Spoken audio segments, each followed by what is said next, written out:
Lebanon এবং ইয়েমেনে Iran সমর্থিত গোষ্ঠী সাম্প্রতিক ইসরায়েল এবং যুক্তরাষ্ট্রের ড্রোন গুলি করার ক্ষেত্রে চমকপ্রদ ক্ষমতা দেখিয়েছে। সামরিক বিশেষজ্ঞদের মধ্যে উদ্বেগ বেড়েছে। তাদের বিশ্বাস, এই ক্ষমতা মধ্যপ্রাচ্যে ইসরায়েল ও যুক্তরাষ্ট্রের অপারেশনাল কৌশলকে প্রভাবিত করতে পারে।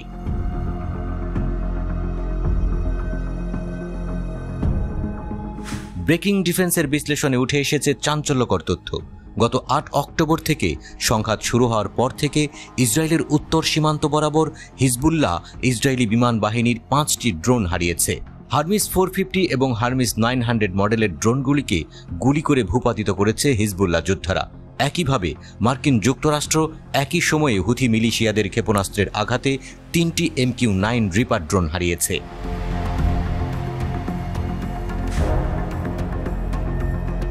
তবে এই অঞ্চলে ঘন ঘন ড্রোন ব্যবহার করা সত্ত্বেও হিজবুল্লাহ এবং হুথিদের মতো গোষ্ঠীগুলো এতদিন এই ধরনের ক্ষতি করতে পারেনি। সাম্প্রতিক সংঘাতের আগে সর্বশেষ রেকর্ড করা ঘটনাটি ছিল 2019 সালে, যখন হুথিরা একটি মার্কিন MQ-9 ড্রোনকে গুলি করে ভূপাতিত করেছিল।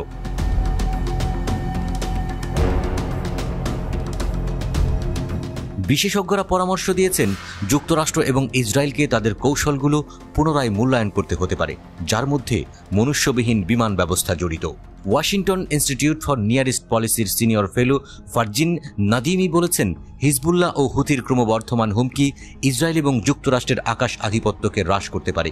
উল্লেখযোগ্য বাধা ছাড়াই এতদিন তারা নজরদারি চালাতে পারত।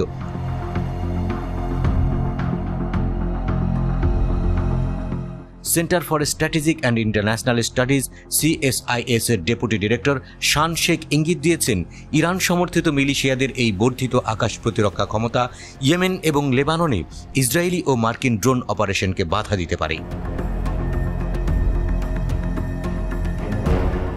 হিজবুল্লাহ যোদ্ধারা উন্নত সিস্টেম ব্যবহার করছে, যেমন রাশিয়ান ইগলাম্যান পোর্টেবল এয়ার ডিফেন্স সিস্টেম এর ইরানি সংস্করণ, যা মিসাগ-2 নামে পরিচিত। সম্ভবত খোরদাদ 15, যা সিরিয়া থেকে লেবাননে স্থানান্তরিত হতে পারে। তারা ইরানি সায়াদ-2ও অর্জন করতে পারে এবং রাশিয়ার তৈরি প্যান্টোসির S-1 পাওয়ার পরিকল্পনাও থাকতে পারে।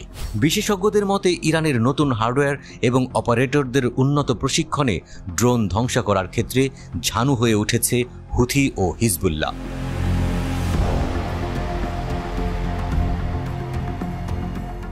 গত 10 জুনের একটি ঘটনা, যেখানে হিজবুল্লাহ একটি ইসরায়েলি জেট ফাইটারকে গুলি করার চেষ্টা করেছিল। যদিও ব্যর্থ হয়েছিল, তবে তা ইসরায়েলি বিমানের আধিপত্যের সম্ভাব্য ঝুঁকিকেও তুলে ধরেছিল। Institute for the study of ওয়ারের মধ্যপ্রাচ্য নিরাপত্তা কর্মসূচির গবেষক অ্যান্ডি প্যারির মতে, যদি বিমান প্রতিরক্ষা আরও চ্যালেঞ্জিং হয়ে ওঠে, ইসরায়েল এবং মার্কিন যুক্তরাষ্ট্র তাদের অপারেশনাল সক্ষমতা বজায় রাখতে আরও উন্নত বিমান যেমন F-35 মোতায়েন করতে পারে।